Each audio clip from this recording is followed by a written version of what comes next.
bienvenue dans votre émission Coff aux idées. Nous nous retrouvons une nouvelle fois sur ce plateau pour discuter de la leçon de l'école du sabbat, leçon numéro 13 qui a pour titre Le caractère de Job. Aujourd'hui, sur le plateau, il y a Charles, Maëlle, Emeline et Carole. Bienvenue à vous. Merci. Donc, sans plus tarder, nous allons demander à Charles de prier pour nous.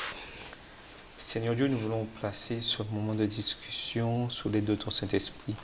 Permets que nous puissions complètement être éclairés et que nous puissions comprendre ton amour vis-à-vis de chacun d'entre nous et que ces leçons puissent nous permettre de tenir ferme malgré les difficultés.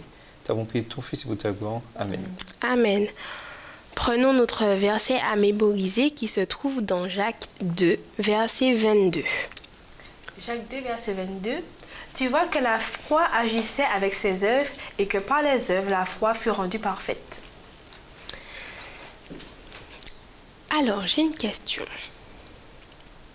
Non, plutôt un constat. Non, plutôt nous allons discuter. Alors, en tant que chrétiens, nous savons que nous avons un Dieu parfait. Nous sommes humains, nous sommes sur cette terre, nous ne sommes pas parfaits. Nous sommes parfaitement imparfaits. Vous êtes d'accord avec moi? Oui. Mais j'ai une question. Pourquoi ne visons-nous pas l'excellence, à défaut d'être parfaits? Mais on vise l'excellence. On vise, en tant que chrétien, on vise la perfection de l'âme afin d'être recevable dans la cité céleste. Donc, en quelque sorte, on vise la perfection. Mais il arrive très souvent que l'on excuse tout, ou qu'on excuse notre imperfection parce qu'on est humain. Or, Dieu nous invite à être parfait tout en étant humain. Mais bon, je dis ça, mais je sais qu'il faut atteindre la perfection. C'est vrai que je suis encore loin. Non, mais notre but, c'est d'obtenir la vie éternelle. L'obtention de cette vie éternelle passe vraiment par l'épuration de certaines choses. Donc, l'excellence doit être un but. Mais des fois, je me dis que il est facile de se dire, bon ben, je suis pécheur, c'est comme ça que je suis, donc pourquoi la chair est faible, pourquoi je vais chercher et le Seigneur pardonne toujours, constamment, donc pourquoi irais-je plus loin? Pourquoi faire? Puisque, exemple, Dieu me pardonne, pourquoi je vais chercher à faire l'effort en plus? Quelle que soit ma situation, si je demande à Dieu pardon, il va me pardonner. Donc, mais il faut reconnaître que l'excellence doit être un objectif. Et trop souvent, il faut avouer que lorsque, je dirais un exemple, surtout d'ordre musical, lorsque je répète un chant et que je dois, je dirais, l'exécuter à la gloire de Dieu, est-ce que je prends le temps qu'il faut pour bien travailler le chant, ou est-ce que je dis, bon, ben, j'ai répété une fois, c'est bon, c'est ce qui arrive, c'est pas grave. Et c'est ça notre difficulté par rapport, je dirais, au péché. Mais en conclusion, je dirais que tout ce que nous faisons, nous devons chercher cette excellence. Prendre le temps. Comme c'est pour Dieu, parce que tout ce que nous faisons, c'est pour obtenir la vie éternelle. Et comme c'est pour Dieu, si je dois prendre normalement 2 heures de temps pour répéter ce chant, mais quand je sais que c'est pour l'éternel, il me faut prendre 6 heures de temps, il faut que je prenne le temps. Mais est-ce que nous donnons le temps pour atteindre cette excellence? Et je voudrais dire aussi, c'est vrai, on dit souvent, la chair est faible, mais l'esprit est bien disposé. On oublie la partie, l'esprit est bien disposé. Parce que si mon esprit est bien disposé, ça veut dire qu'il est tourné vers ce que Dieu me demande. Et comme c'est tourné vers ce que Dieu me demande, je vais faire l'effort justement de ne pas laisser la chair faible me guider dans mes actions. Et autre chose, l'exemple de Job. Qu'est-ce qu'on a vu dans Job 1er? C'est un homme qui se détournait du mal. Quand j'entends se détourner, moi je vois cet effort qu'il faisait de ne pas se laisser emporter par le naturel. Je sais, chasser le naturel, il revient au galop, mais c'est pas parce qu'il revient au galop qu'il faut se laisser entraîner. Et il priait même pour ses fils. Voilà. Où? Donc il faut avoir une disposition d'esprit, comme disait Charles tout à l'heure, c'est un objectif, mais dans cet objectif, puisqu'on nous dit qu'il faut que nous soyons irréprochables, pour profiter de cette promesse que Dieu nous a faite. Donc, on comprend que cette irréprochabilité, ce n'est pas cette perfection que nous aurons forcément tout de suite, mais si notre disposition de cœur va dans ce sens, lorsque Jésus reviendra, nous serons effectivement changer en un clin d'œil, comme il nous l'a promis. Sans plus tarder, je vous invite à prendre Apocalypse 3, versets 15 à 17. Je connais tes œuvres, je sais que tu n'es ni froid, ni bouillant. Puisses-tu être froid ou bouillant? Ainsi, parce que tu es tiède et que tu n'es ni froid ni bouillant, je te vomirai de ma bouche. Parce que tu dis, je suis riche, je me suis enrichi et je n'ai besoin de rien. Et parce que tu ne sais pas que tu es malheureux, misérable, pauvre, aveugle et nu. Nous voyons bien qu'en réalité, Dieu désire que nous acquérions l'excellence dans le caractère. Êtes-vous d'accord avec moi? Oui. Forcément. Sachant que là, le bagage qu'on emmène, qu'on apporte au royaume, le caractère. Oui, C'est la seule chose. C'est la seule chose qu'on emmène, ça c'est sûr et certain. Mais je reviens au texte de l'Apocalypse où il dit, parce que tu es ni froid, ni bouillant, tu seras rejeté. C'est-à-dire tiède, quoi. Mais et je me dis qu'en tant que pécheur et ayant cette nature pécheresse, nous avons tendance à être vraiment tiède. Tiède foi. On peut pas être tiède foi. Je vois ce que tu veux dire. Tiède qui vire vers le foie. Mais des fois, Mais c'est tiède, quoi. Oui, tiède.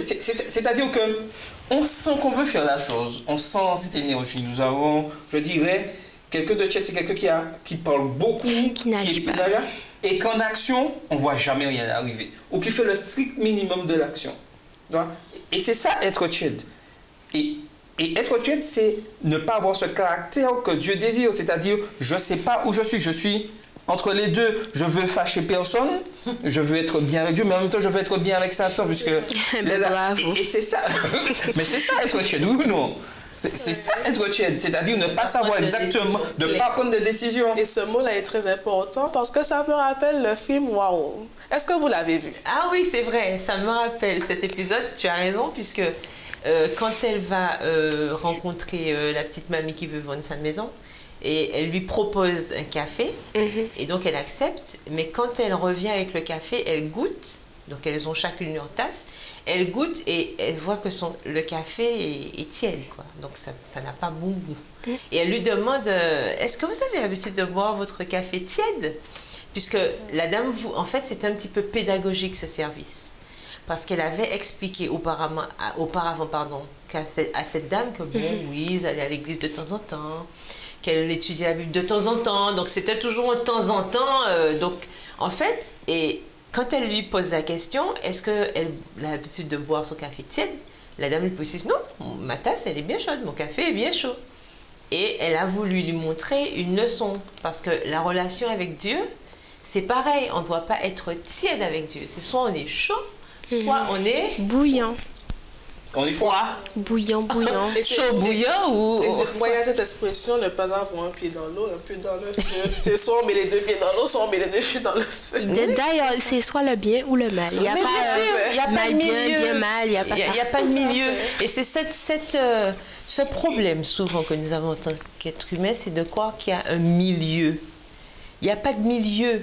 Avec Dieu, c'est soit on est d'un côté ou de l'autre. Il y a deux portes. Il y a une petite chanson qui disait une porte seulement, mais elle a deux côtés. Je ne sais pas si vous connaissez ce chant-là. L'intérieur et l'extérieur, de quel côté es-tu? C'était ça la question. Le chant reprend. Mais c'était ça en fait. Je me rappelle, on chantait ça quand on était enfant et tout. C'était pour nous montrer qu'on ne peut pas. Est-ce qu'on peut être au milieu dans une porte? On peut pas être au milieu. Ah, moi, c'est on est...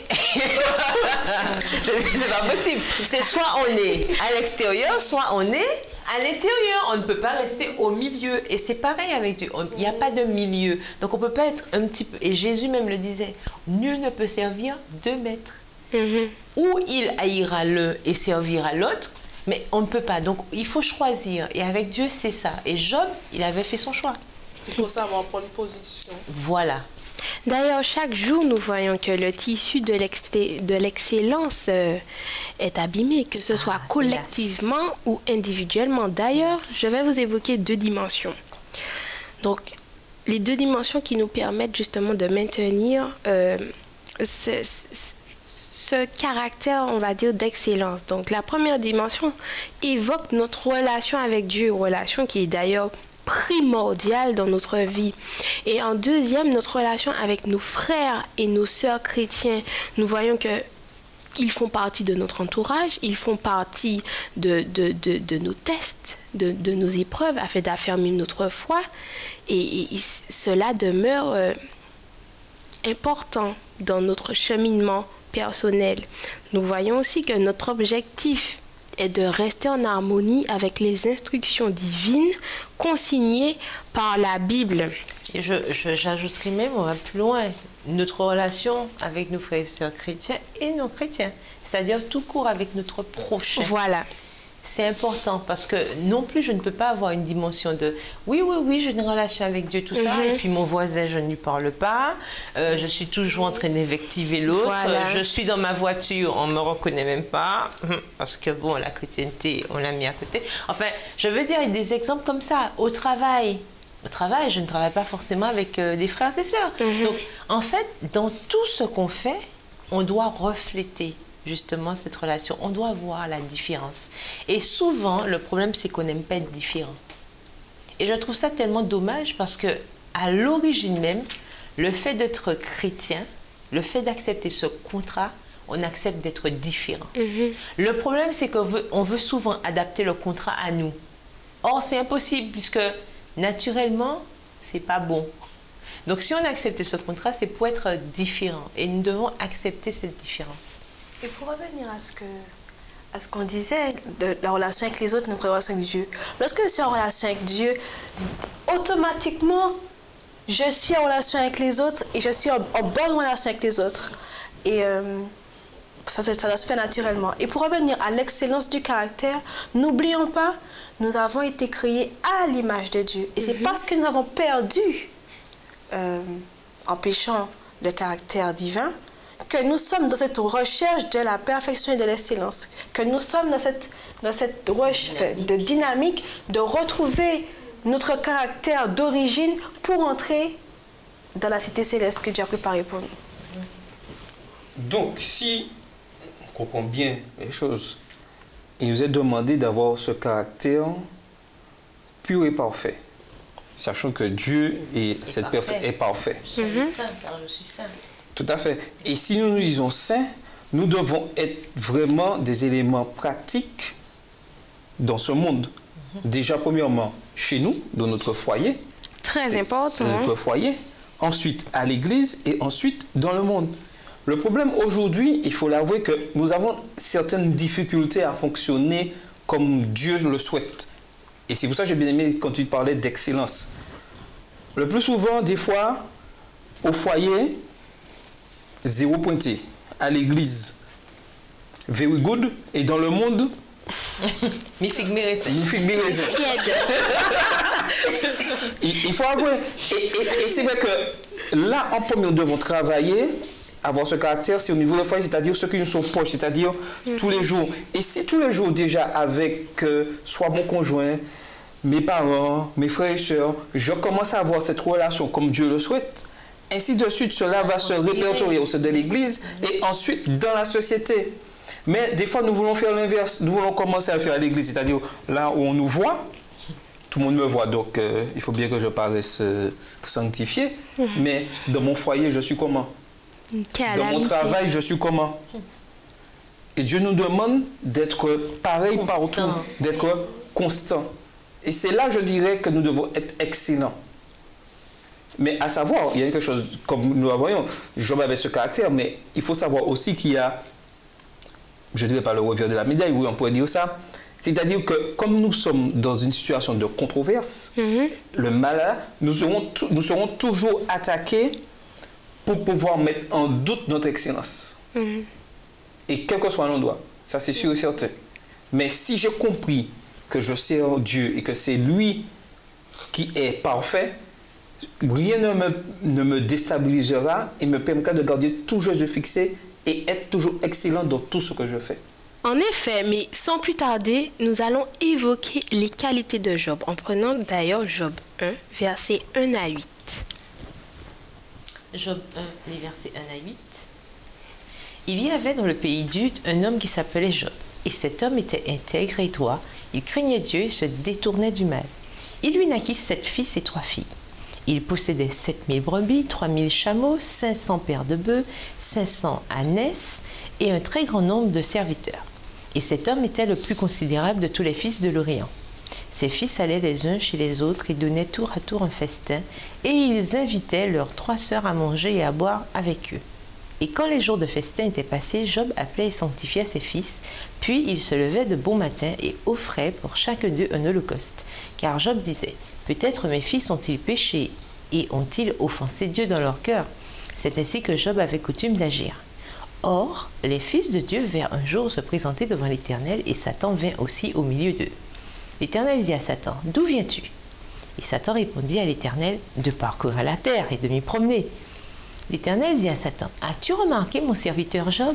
Il n'y a personne comme lui sur la terre. C'est un homme intègre et droit, craignant Dieu et se détournant du mal. » On trouve dans ces pages, moi je dirais, des leçons pour toutes les générations. Nous voyons que Job était irréprochable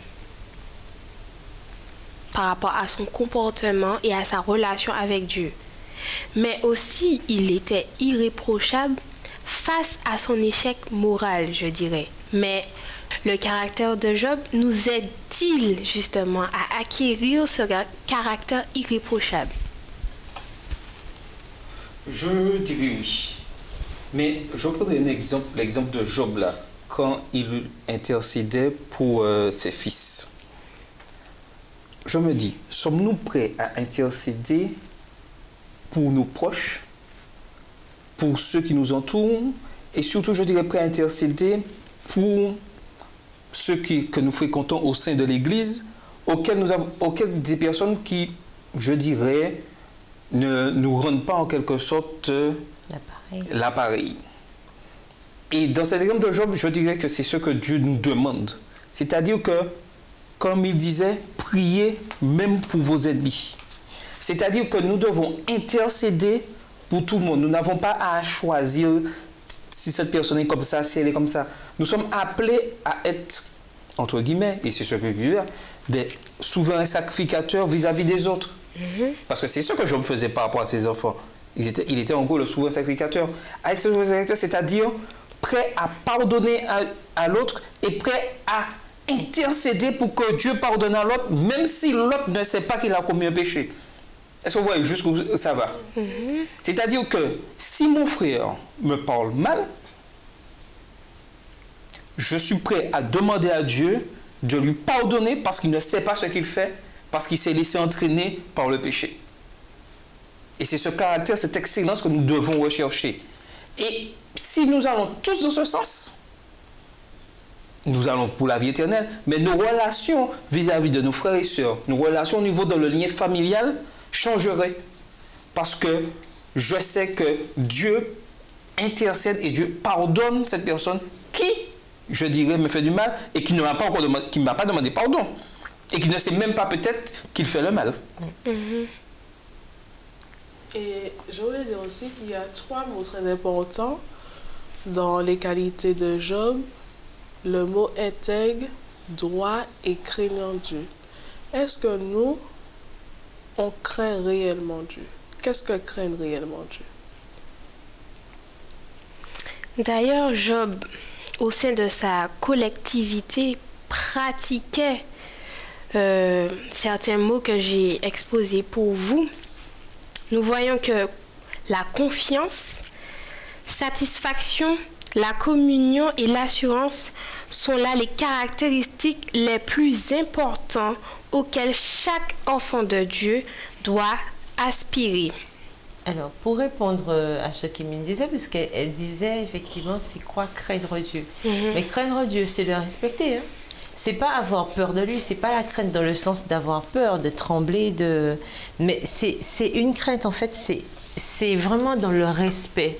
C'est-à-dire être conscient que Dieu est le maître de tout, dirige tout, a le regard sur tout, règne sur tout, et comme il est le maître de l'univers, que je puisse respecter cela.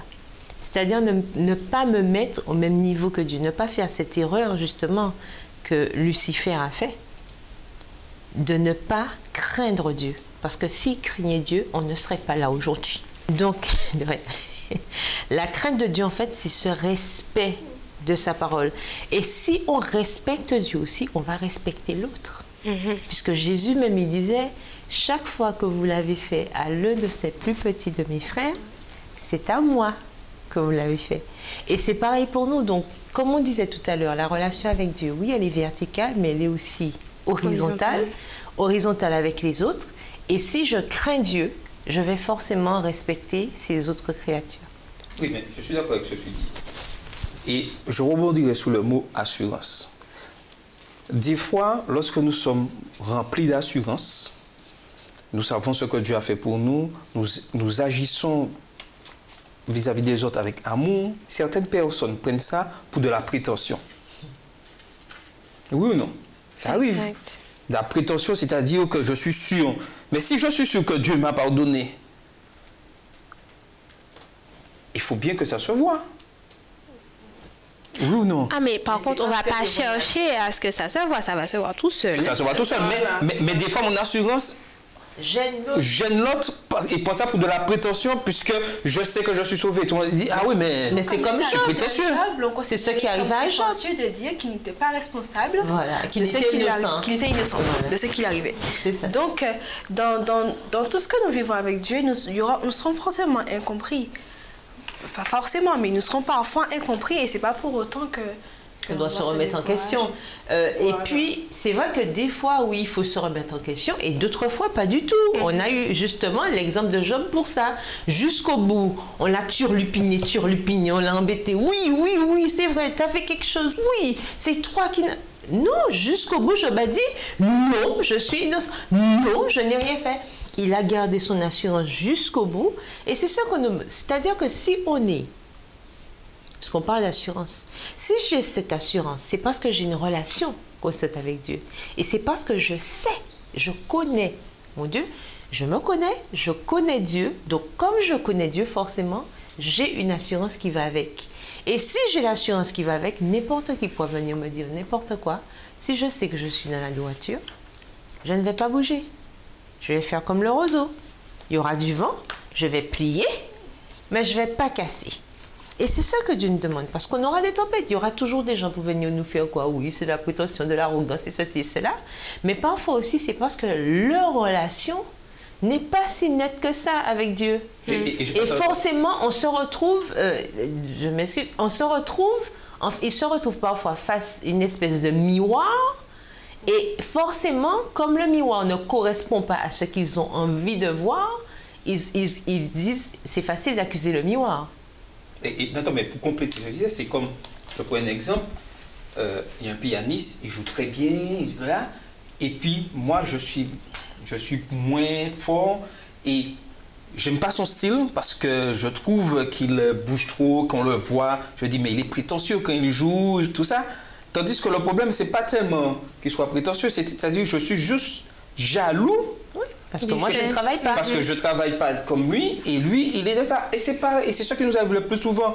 Lorsque nous excellons un endroit, les autres personnes sont jaloux et ils font tout pour, je dirais, nous mettre en doute ce que nous faisons. Mais lorsque je suis en relation avec Dieu et je sais où je vais, le pianiste qui est excellent ici, il travaille pour Dieu, on pourra dire quoi que ce soit. Il va continuer à travailler. Il va continuer parce qu'il sait que son travail, c'est pour la gloire de Dieu. Alors, lorsque nous savons que c'est quelque chose, nous avons cette assurance que Dieu nous dirige, rien ne doit nous détourner de notre mission. Donc, avant de conclure, nous allons lire notre dernier texte qui se trouve dans 2 Pierre 1, versets 5 à 7.